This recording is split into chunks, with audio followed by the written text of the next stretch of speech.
Welcome to episode 22 of Contrarian Korner. I'm Ben Kelleran.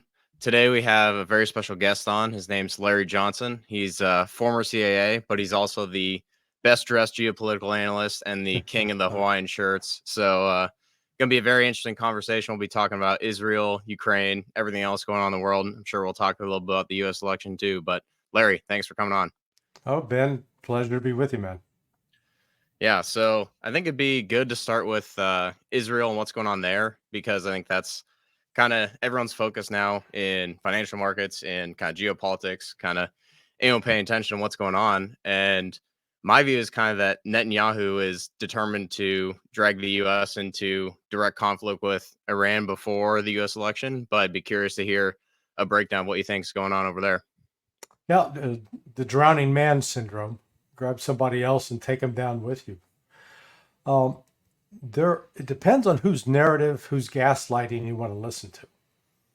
So if you're going to be tuned into the Israeli lobby here in the United States and all of the supporters of Israel, which the narrative, the meme follows is as follows. Israel is the only civilized democracy in that part of the world. Israel is a poor, beleaguered little nation fighting for survival. Israel is the David against the Goliath of Arab and Muslim rage. And we must do everything in our power to support them because they're the innocent victims. All right? And so anybody that dares to suggest that perhaps the Palestinians might have a legitimate grievance, you're immediately labeled an anti-Semite.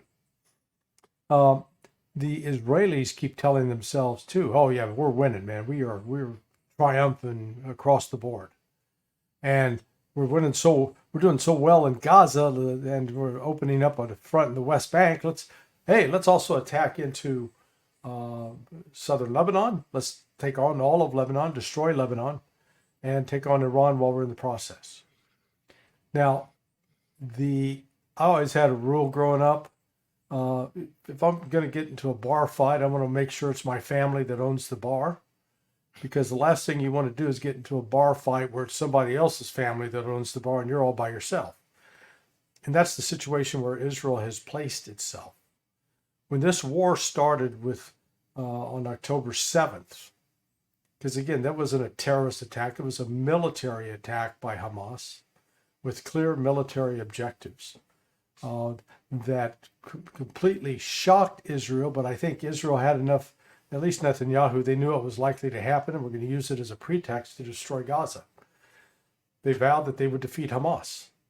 Well, here we are 13 months later, Hamas is still standing. Gaza is shattered. His people are moving around like nomads in the desert, but it's a man-made desert of rubble. But nonetheless, Israel has failed to defeat Hamas as they claimed they would. And now they've opened up this additional front into Lebanon and are vowing to fight Hezbollah to the death. Israel doesn't have the military capability to do that, but it's convinced itself that it does.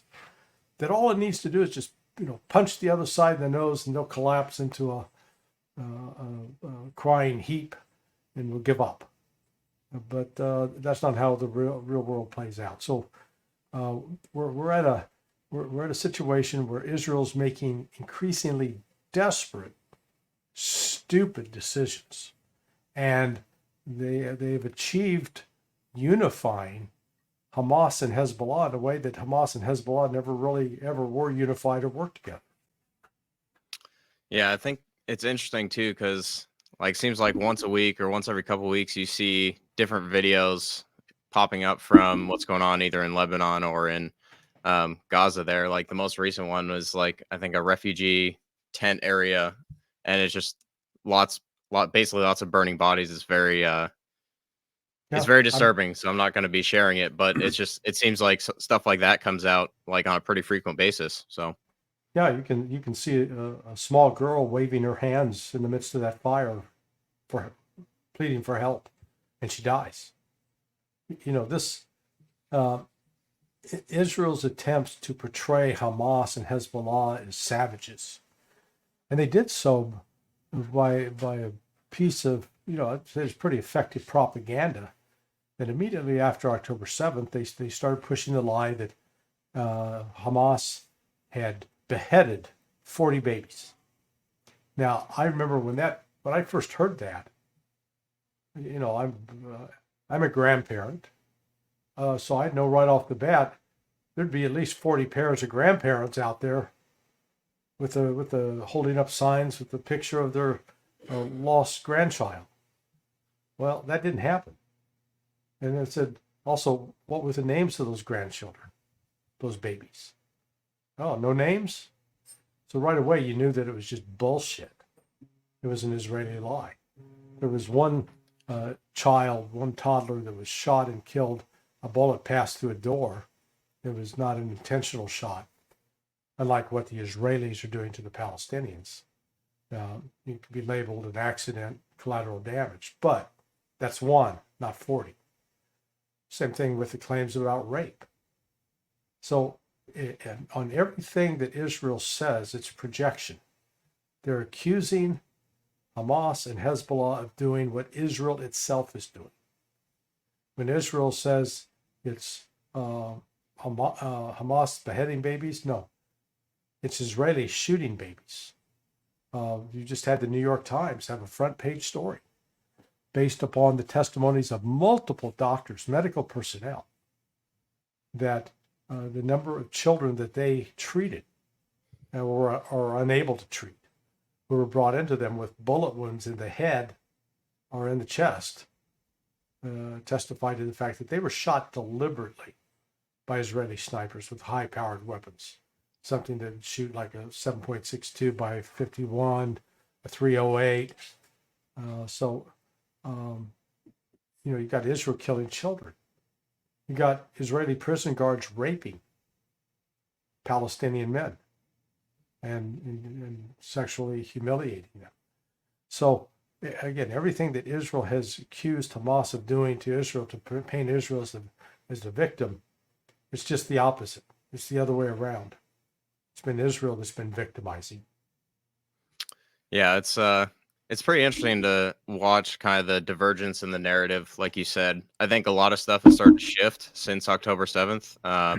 And you see some of the stuff start to break containment on social media and other places, but you still, like, when I talk to parents and grandparents, they're still kind of stuck in the Fox News, like kind of mainstream media type bubble. And it's just frustrating to see because it's so far removed from reality, in my opinion, and it's just there's not an accurate picture. And if they knew what was going on there, they'd honestly be disgusted. But they're not getting anything except for kind of one-sided view of things. So, well, let me do. I'm doing a scientific study here on the spot. Have you ever watched the movie Exodus with Paul Newman and Eva Marie Saint? No, probably a little bit before my time. Yeah, a lot before your time. So the reason I raised that is people that are age, let's say 65 and older, will probably have a memory of that movie. It came out, I think, in 1960, 61. And it was a story of the Jews who survived the Holocaust in Germany and Poland, trying to flee to Israel on the ship, the Exodus. And then you get introduced to all this lovable Danish girl, Karen, who was, she's early 20s at the time, but a petite little thing, blonde as could be. And when they finally land in Israel, she goes and joins a kibbutz, and they're, singing and dancing, and, it's all joyful.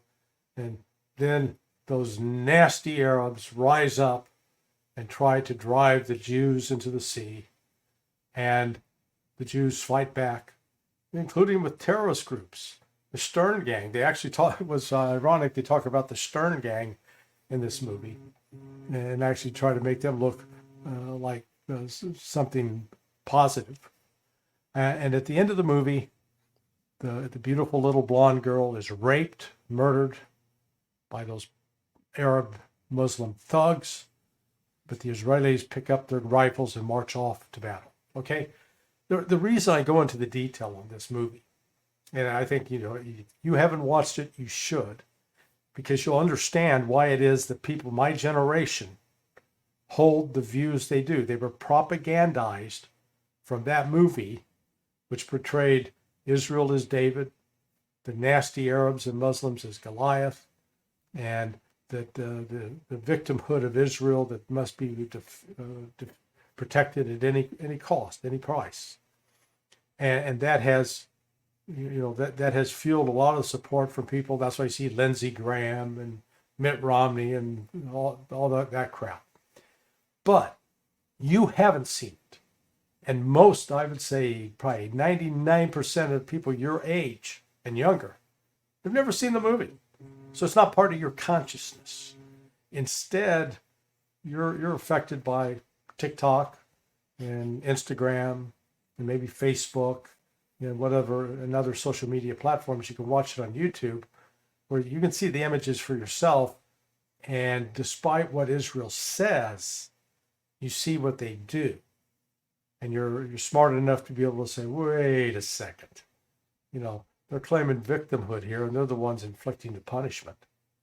So that's a problem that Israel now faces, a generational problem, that with all their success in using the American Israeli Public Affairs Committee to control our political process, they're finding that there's now an element outside of their control, and that no amount of screeching anti-Semite, accusing people of being Jew haters, is going to work to change that situation. Yeah, I think, like you said, they're running out of the ability to play the victim card with younger generations. But I guess the question is, like, where do things go from here on the ground in Israel, in Lebanon, in Gaza? Like, how do you think all this stuff plays out? Like, does Iran get directly involved? Does it kind of spiral out of control? Where do you think we kind of go from here? Well, I don't know. Let's say that things, let's go with just status quo as things are right now, that Israel decides not to attack Iran, and that they try to consolidate the wars in both Lebanon and Gaza.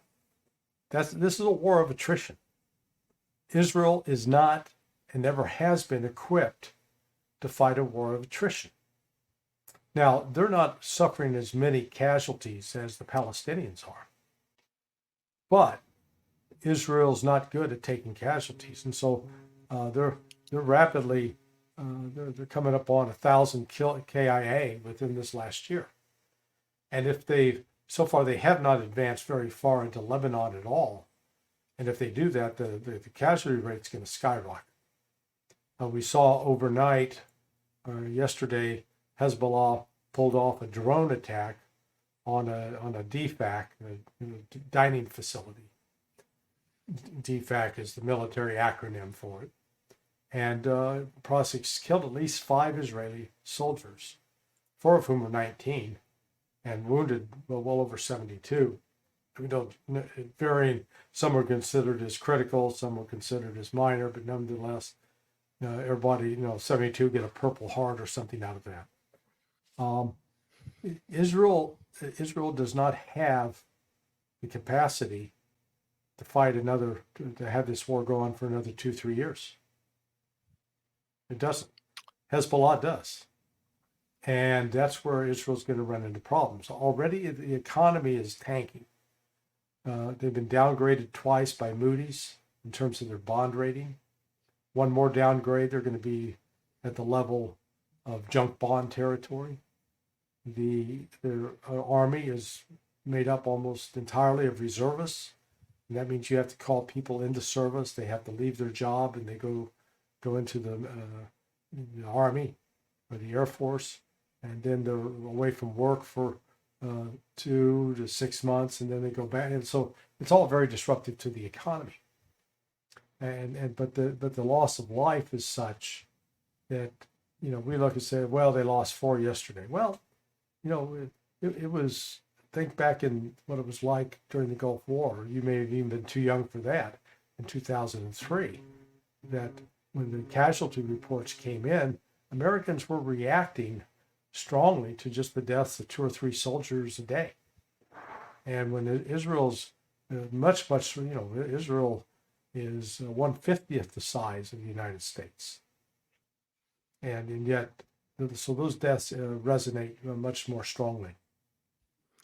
Yeah, I think it's interesting to watch. I only answered part of your question. So the war of attrition. Here's what Israel's all talking about doing. They're talking about attacking Iran.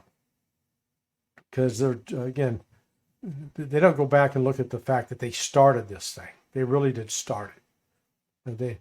They attacked Iran by attacking its consulate. Then they assassinated Hania. And so Iran responded. Israel responded to the attack on the consulate. Then they assassinated Hania in Tehran and then Nasrallah. And then Iran responded again, retaliated. And now Israel's vowing to go back and do it. If they do, this time Israel's vowing to blow up either nuclear sites, oil sites, or military targets in Iran. If they do this, Iran will then immediately, they won't be waiting days or weeks, they will immediately, maybe within hours, retaliate en masse, in force against Israel. And as Iran demonstrated during the October 1st attacks on military and intelligence centers in Israel, Israel's air defense system is incapable of stopping Iranian missiles. And so this time Iran will go in for the kill. And they will hit and destroy significant parts of Israel. Then we'll be in a position of seeing if Israel's going to escalate, try to use nuclear weapons. But they'll be in a slugfest. And Iran, I think, frankly, has more capability to endure that slugfest than does Israel, if nothing else, by virtue of its physical size, geographic size. Yeah, it's interesting to watch. It seems like every time you're getting talk of like peace talks or whatever, ceasefire agreement, it seems pretty one-sided, and it seems to be closely followed by like the strike you saw in the last couple months. But I guess the question or the comment you made on Israel and nuclear weapons, that kind of leads into one of the things I saw recently on Iran and their potential underground nuke test. Saw some interesting commentary on that, but I'd be curious to get your thoughts on if that was actually a nuclear test, if it's something else. But it's kind of a interesting data point, I guess, to put it lightly. Now, there's still, disagreement within the analytical community about whether or not Iran has it. I think, based upon the events that have transpired over the last 2 months, that the Ayatollah Khamenei, the spiritual leader of Iran, who in the past had imposed the fatwa, a religious decree that Iran would not produce a nuclear weapon, may have been persuaded to lift that.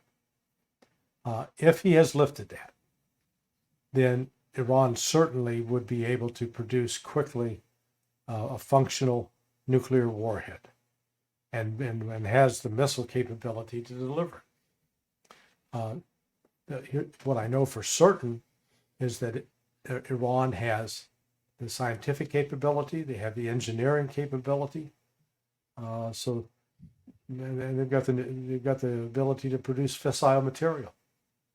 So they have all the components. It's just a matter of, you got the Lego kit, are you going to build the car? Yeah, sit down and do it. So whether that explosion was or was not a nuclear test, because I've heard different people weigh in with yes and no. Technically, I'm not qualified to verify it or to debunk it. But all I can say is that the conditions of what has happened, what has transpired with respect to Israel and the United States and their threatening posture towards Iran, that it would not be out of line that the Iranian government would change policy and now actually have a nuclear weapon. Yeah, it's definitely interesting times as far as the Middle East goes.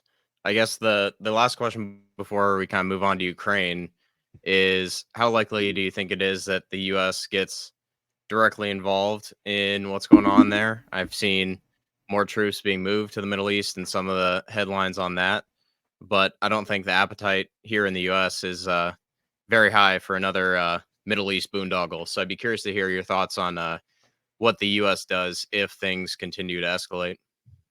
And man, uh, there was a song in the 1980s, again before your time, by Robert Palmer, called "Addicted to Love." Man, we're addicted to war. We can't help ourselves. So the United States already is involved now militarily on the ground in Israel, where it was announced that the U.S. is deploying THAAD, which stands for Theater High Altitude Area Defense System.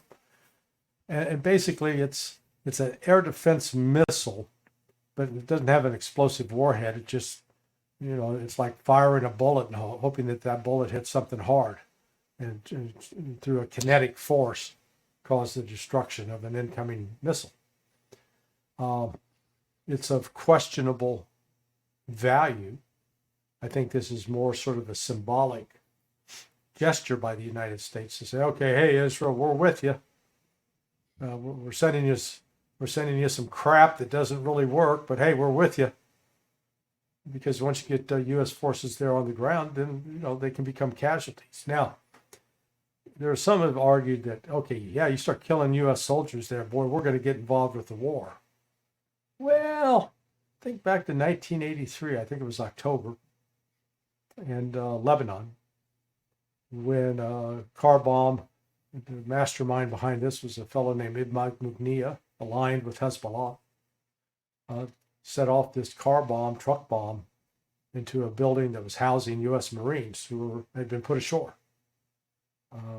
Killed dozens of those Marines, wounded hundreds of others. And as a result of that, the United States launched a major military operation to conquer the Middle East. No, we didn't. We got the hell out of there. The reason we thought it was a good idea to start shelling through destroyers, battleships back then, into the Bekaa Valley, and we were killing Shia. So they struck back. They killed us. And then the United States looked around and went, okay, we're getting out of here. And we did. We pulled out. So I think that the people hoping that if we put some soldiers in there and they become, like clickbait, a tripwire, that if Iran hits them, the Americans go, oh, by God, we're going to go teach them. Yeah, what are we going to teach them? What are we actually going to do? We've already seen, remember Operation Prosperity Guardian, announced last December with great fanfare by Secretary of Defense Lloyd Austin. Those damn Houthis, they're trying to shut down traffic in the Red Sea. We're going to go stop them. And we're sending our aircraft carrier task force there to do it. By God, those Houthis they're going to be begging Allah for mercy. Okay, here we are 10 months later. How'd that work out? Oh, we pulled our aircraft carrier out because we couldn't stop the Houthis. And the Houthis still have the thing shut down. Yet somehow we're going to take on Iran and stop Iran? I mean, look, I don't know what drugs these people are using, but they just need to start saying no. Leave it alone. Put it down. Stop taking a hit on the bong or whatever. This is crazy. Yeah, I think they might be on some of the stronger stuff. I've heard interesting rumors about Adderall and whatnot. But anyway, the thing that I think has been on kind of the back burner because of what's been going on in Israel is the situation in Ukraine. And I've been kind of following that fairly closely. And it seems like we're getting close to kind of the total collapse of the Ukrainian side. But I'd be curious to hear Any updates you have on that situation? If you think if we're kind of at the point of no return there as well. Okay, yeah, the point of no return for who? Well, for Ukraine. Yeah. Ukraine is a dead country. It just doesn't realize it yet. It's like somebody getting a diagnosis that, hey, you've got stage 4 esophageal cancer. You're dead. They said, well, I'm sitting up in the chair, I'm still breathing. Yeah, but you're dead. And, I just had a family member, a young lady in her 40s, and she just got the diagnosis 5 weeks ago. Boom, gone, like that. So that's the situation Ukraine is in, because Ukraine does not have the manpower, trained manpower, to replace what they're losing on the battlefield.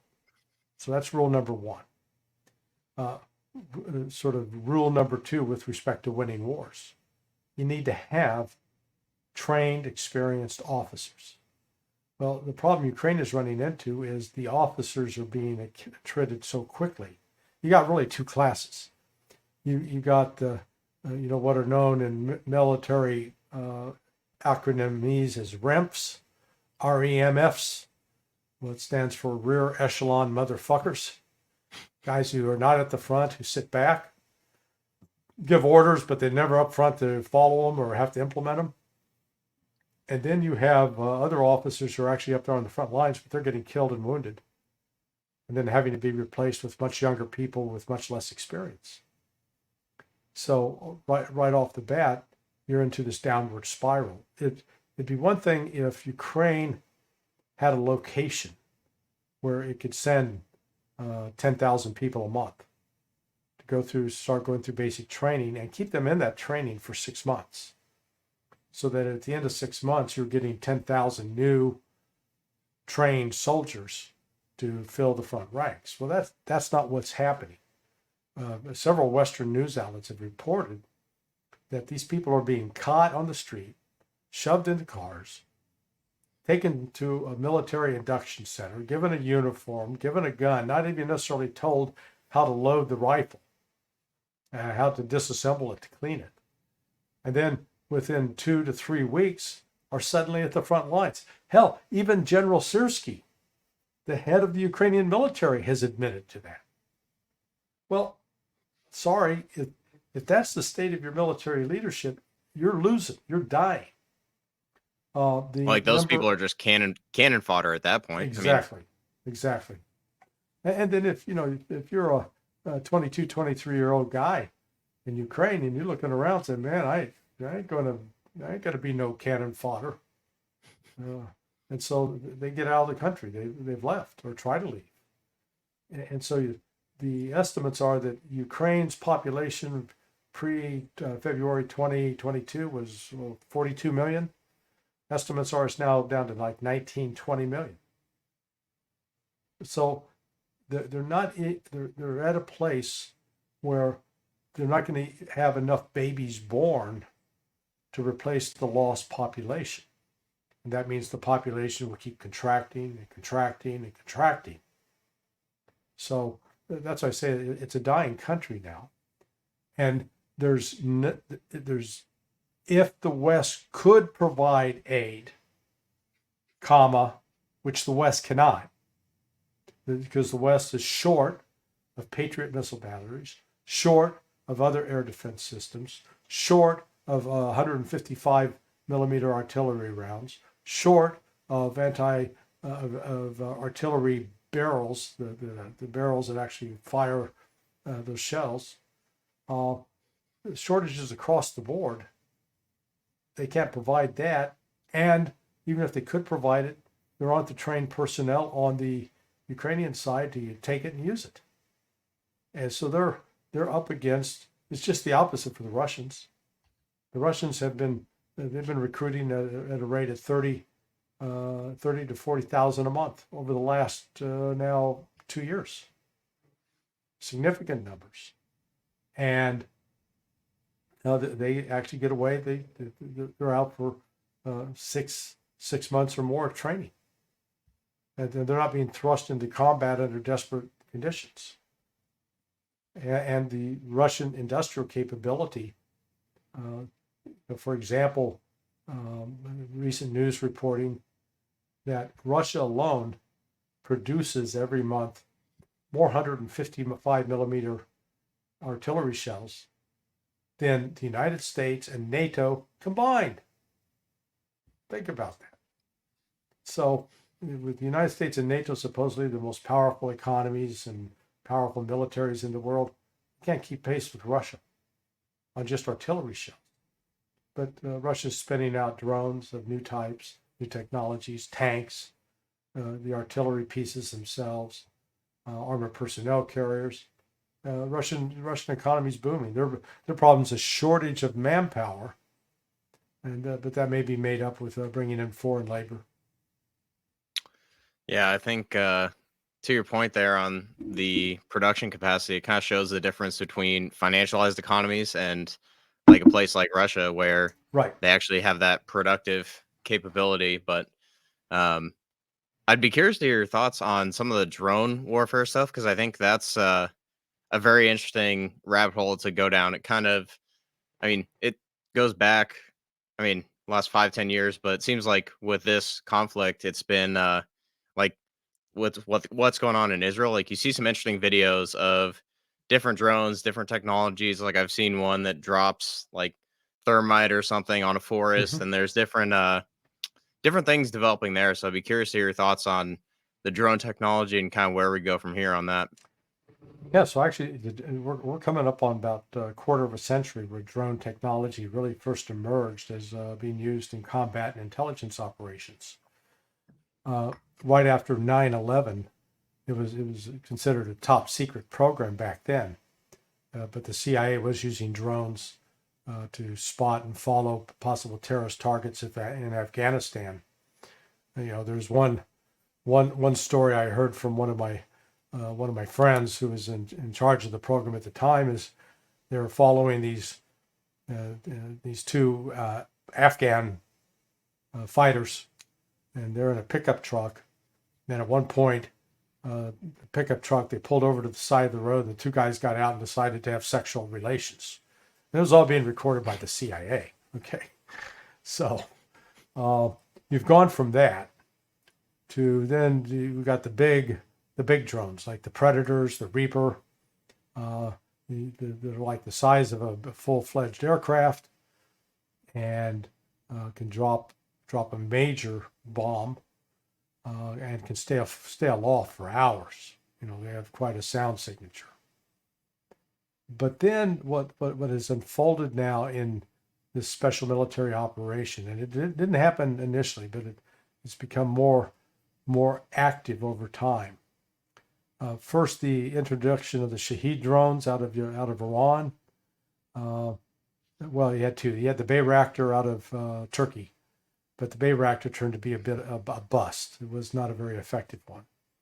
The Shahed out of Iran was a drone modeled after a CIA drone that had crashed or was brought down by Iran back in, I think, in 2012. So it's basically a copy of U.S. technology that has been used, and used effectively because it can carry a warhead in the nose and cause significant damage, to evolving the use of these FPVs, first-person point of view drones.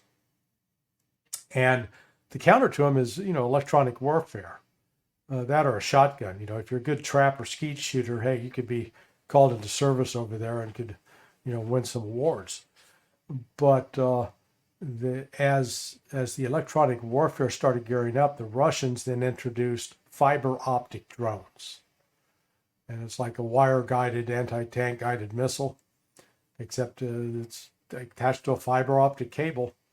And there's a video that's appeared this week where you see this tank rolling down the road, and this drone is closing in, and then you see a pickup truck pull out behind the tank, and the pickup truck is kitted out with all these antennas and electronic warfare capability.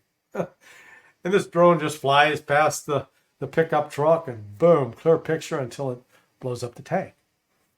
So what, people like to talk about game changers.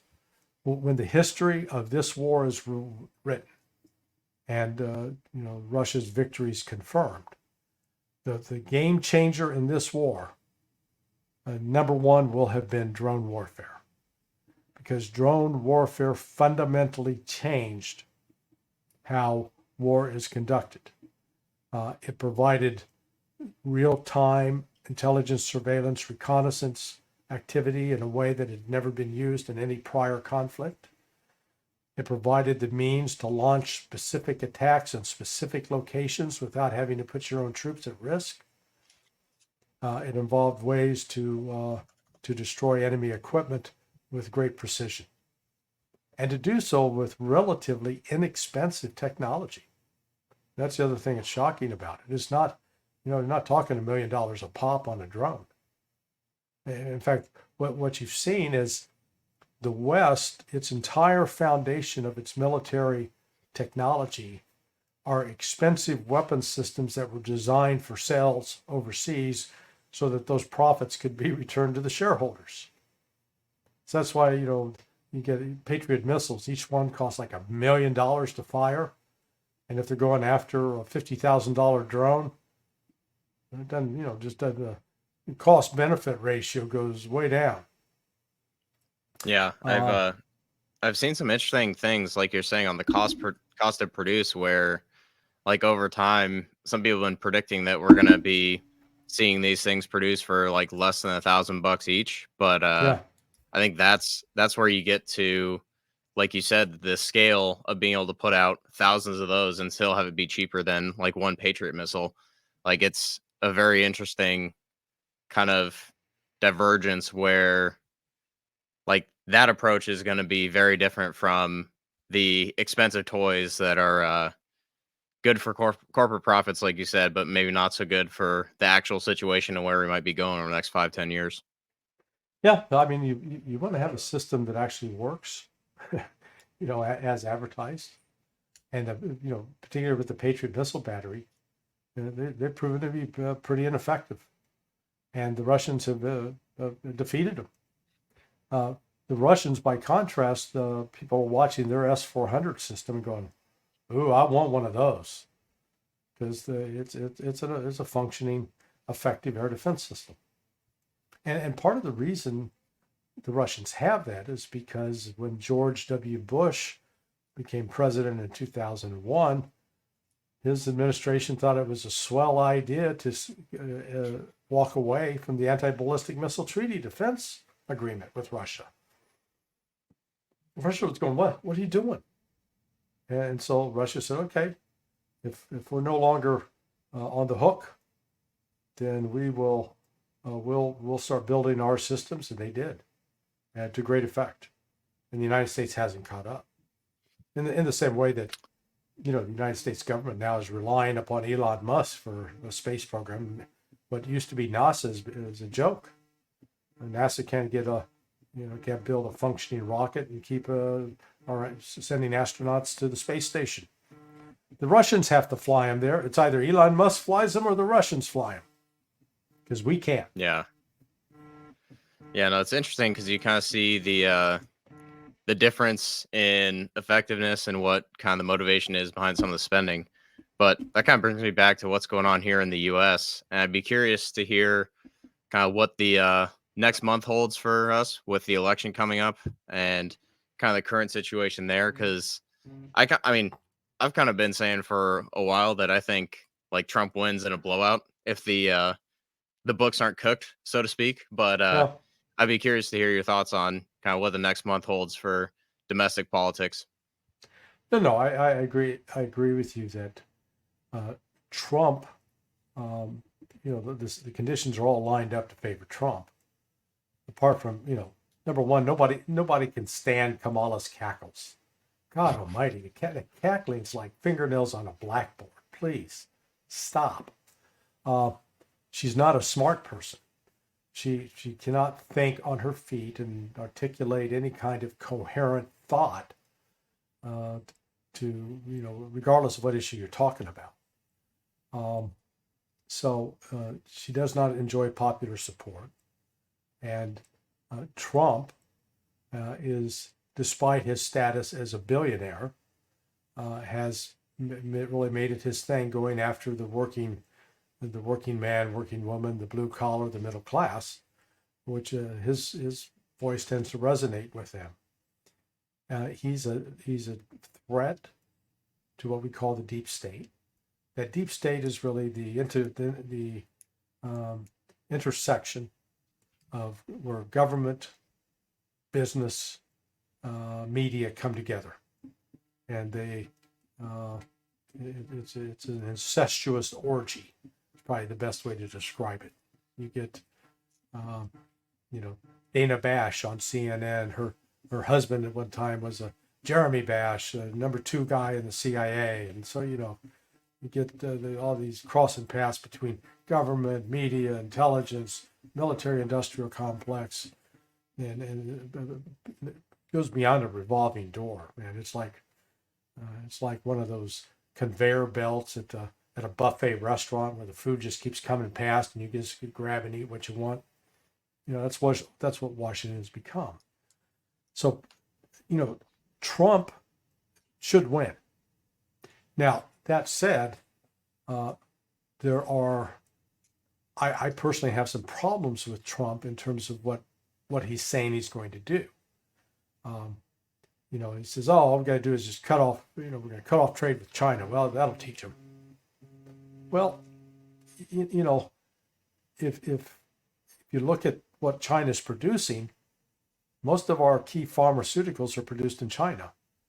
So if you're on blood pressure medicine, or if you're on insulin, or if you're on some other critical medicine, Chinese are producing that. I think before we cut off trade with them, we might want to work on that so that we're not so totally, utterly dependent. Same thing with respect to several of our weapon systems.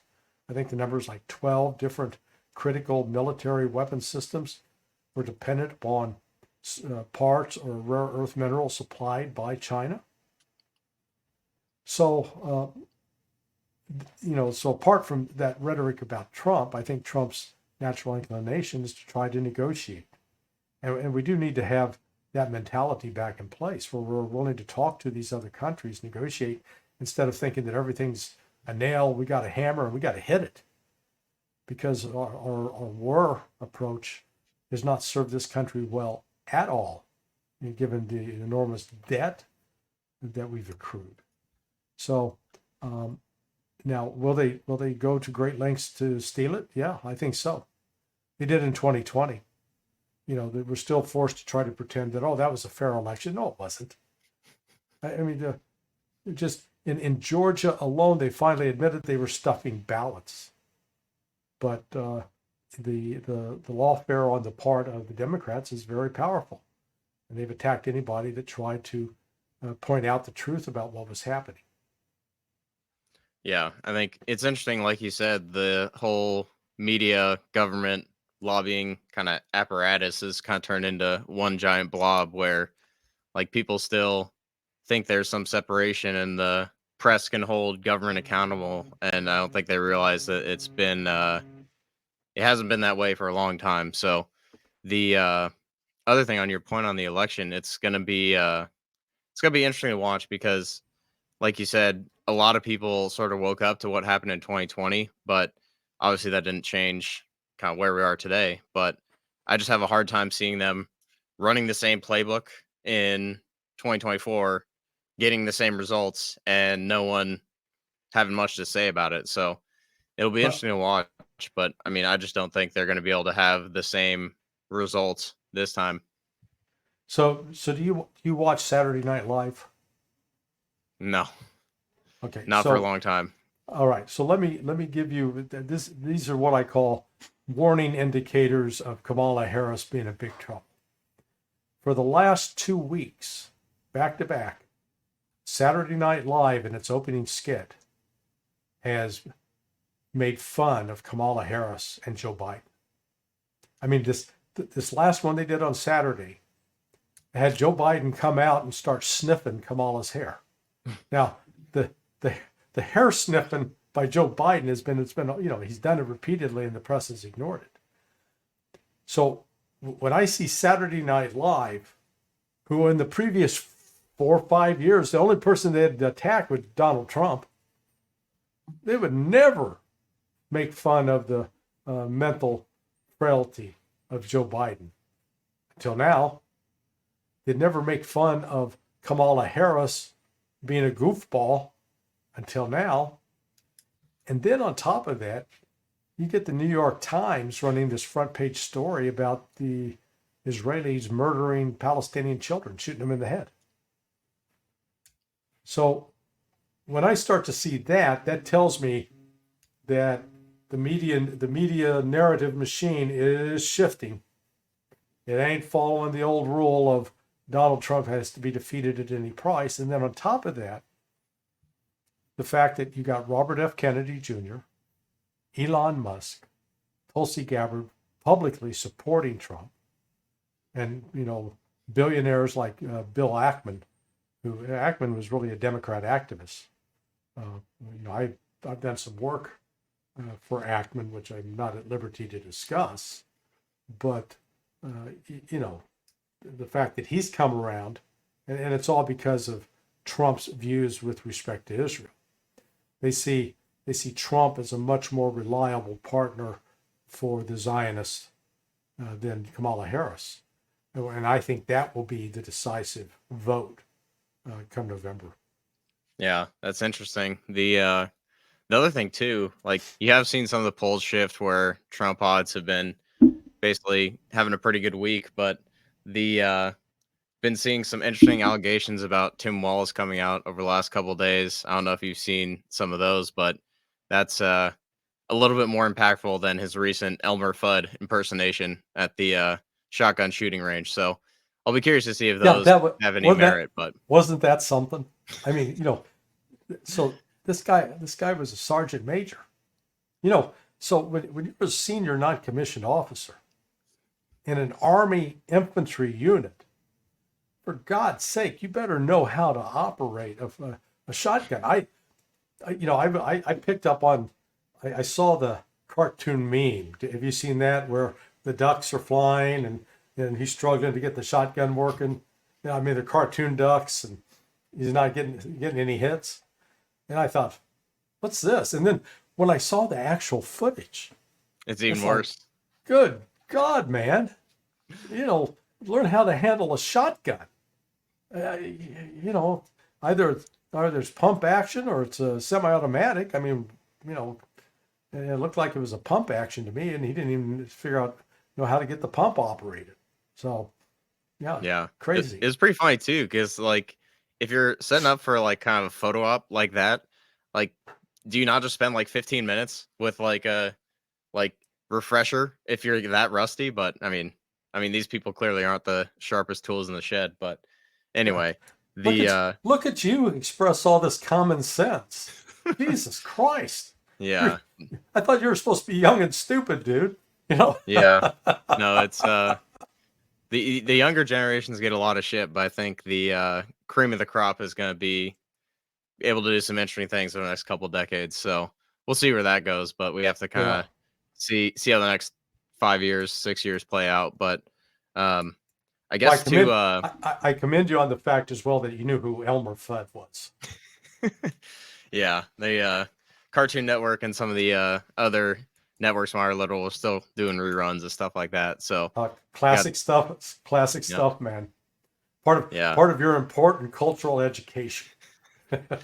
Yeah, definitely something that's missing nowadays. But yeah, I think with where we are as far as the election and some of the stuff going on, I think like my kind of basic view on it, kind of the big picture thing, right? Apart from the like what's gonna happen with the vote counting and whatnot, is how do you get a bunch of men, regardless of white, black, Hispanic, whatever demographic, how do you get a bunch of men to turn out for a Harris Walz ticket?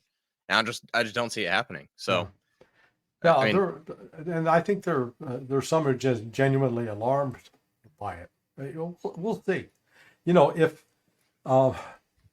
If by some chance Harris and Waltz win. I genuinely fear for the survival of this nation.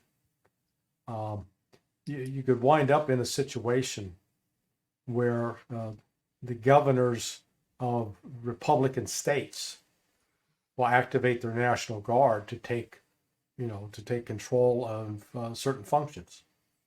And then when you think about the federal government, say, okay, well, we're going to activate the Army. Okay, where are those Army bases located? Think of all the big Army bases up in New York. Well, you got Fort Drum, but that's not very big. Oh, Fort Bragg, North Carolina, or now I guess they call it Fort Liberty. You got the Marine base in North Carolina. You got a couple of different major bases in Georgia, major bases in Florida, major bases in Texas. Whoops. Looks like all those troops are in southern states by and large, not in northern states. Kansas, Fort Leavenworth, not a major military base in Nebraska or Iowa or South Dakota, North Dakota, Minnesota, Wisconsin, Michigan, Pennsylvania. Got the picture? So when you're talking about the possibility of civil war or having to use U.S. military against local populations, well, those military forces that would be used are going to come right out of those areas, and they're going to have relationships and ties there, and so they may not necessarily be loyal to the United States. Now, I'm painting a ultimate worst case scenario nightmare. But, it's something to think about. Yeah, I mean, I have a hard time seeing that happening, at least where we are currently. But the biggest thing I worry about if Kamala does get installed is basically 4 more years of what has been going on at the southern border, because I think that's, that's a dark path of where things go over the next, 20, 30, 40 years, especially if we don't make some major changes there, because there's just like you look at it and it's just a complete disaster. And the amount of gaslighting coming from people like Mayorkas and some of these other people, it's just so frustrating because you can see it clearly happening and they're telling you, nope, not happening. And then they go to people responding with what's going on with Haitians in Springfield or wherever the situation is. And they're basically funding it. So it's really frustrating to watch, but I'd be curious to hear your thoughts there on immigration, of kind of depending on the outcome of the election, what the path forward for that looks like. Well, we know from history that gaslighting is not eternal, and gaslighting isn't guaranteed to succeed and go on forever. We saw it with, again, the Soviet Union collapsed maybe before. How old are you? 29. Okay, yeah. So Soviet Union collapsed before you were born. And so you have no memory of what the Soviet Union was. But it was the ultimate of gaslighting countries. They would insist, hey, we are the best, we're the greatest, we're the freest. They weren't in any of those categories. Soviet stores were notorious for having shortages of goods, and they were not good at producing consumer items. Well, it came to a screeching halt, and then the Russians passed through a horrific time in the 1990s of great poverty, great suffering, and then rebirth. And out of that rebirth has come a very strong, vibrant society. The cities are pristine, immaculate. The stores are incredible in terms of the variety of items you can purchase there. It's really led to a spiritual rebirth in Russia. Quite a contrast to what we're seeing in the United States.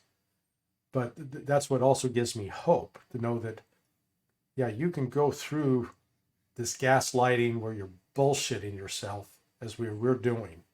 The nonsense. Oh, men can have babies, and men can breastfeed. And, please, did you see the headline they had the first transgender soccer team. So it's all a bunch of ladies claiming that they're dudes now, and they played in this regular men's league. That's gonna work well. Yeah, the first game they lost 19-0. Okay, so you know, I said that kind of gaslighting, when it comes up against reality, evaporates it. And you know, I think that I wish it was the case, but unfortunately, I think in the United States, we're going to have to suffer through some hard times in order to come to our senses, to recognize that, you know, these lies we've been telling ourselves are just that, lies, that we have to get a good grip on a reality and no nonsense approach to life. And out of that, then, you know, comes rebirth. So it's not that we're destined to defeat with no way to return. That's why I point to the transformation of the Soviet Union into modern day Russia is actually sort of, I think, a prime example of what may await the United States.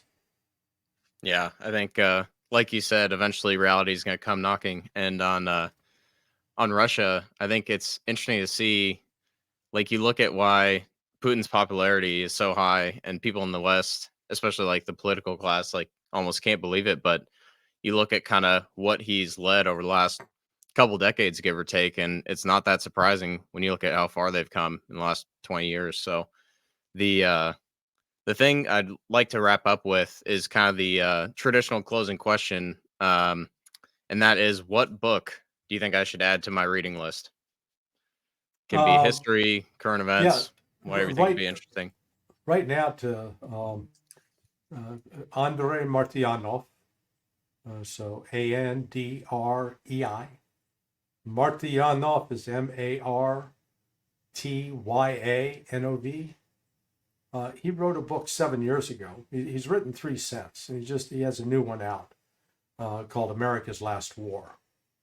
But before you read America's Last War, read Losing Military Supremacy, because that book lays out in detail what's wrong with the American system and why we're unable to chalk up any wins in our so-called wars for freedom and democracy. You know, I highly recommend that. I'll have to add it to the list. My list keeps growing with every podcast, but do me a favor. Mhm. You and other people your age, check out the movie Exodus with Paul Newman, Eva Marie Saint, had a bunch of big stars from, you know, the glory days of Hollywood, just so that you'll understand the propaganda mindset that was shaped for Israel, and that why this, you know, the generation, your grandparents' generation, are all this, you know, pro-Israel all the way, you know, wearing the T-shirt, waving the flag kind of thing, while folks your age are going, what's this all about? I don't get it. Yeah. Yeah, it's a legitimate question. Yeah. I guess before we truly wrap up, is there anything, any last message you'd like to leave listeners with? Any last topic that we kind of skimmed over or missed? Just keep your eye on what Israel does in the coming week. If Israel decides to attack Iran, then this war there is going to escalate, and it could potentially escalate out of control. I believe that Russia and China are working diligently behind the scenes to try to keep things contained.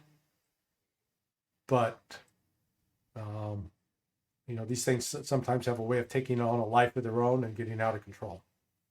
Yeah. And if people want to find more of your work or more of your podcast appearances, where can they do that? Do it at sonar21.com. That's the headquarters. And then from there, you can go off into the different, I'm present on YouTube. I used to be on YouTube. They shut me down. Hate speech, you know. I'm a hater for pointing out that U.S. government policy sucks. But I am on BitChute and on Rumble as well.